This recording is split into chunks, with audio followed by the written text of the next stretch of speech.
Hyundai модельдеріне жеңілдетілген авто несие басталды. Оның ішінде Hyundai Santa Fe, Tucson, Sonata, Bayon және Elantra.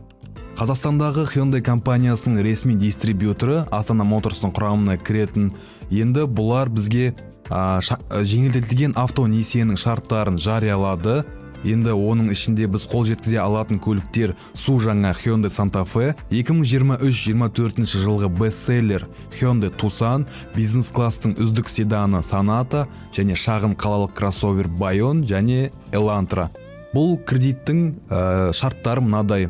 Жылдық мөлшерлеме 0,1%-дан басталады. Алғашқы жарына 10%-тен жоғары құюыңыз керек, ал кредиттің уақыты 7 жыл немесе 84 айға дейін барады. Енді сіз бұны қандай банкпен рәсімдейсіз соған байланысты және алғашқы жарнаңызға және сіз кредитті рәсімдейтін уақытыңызға байланысты.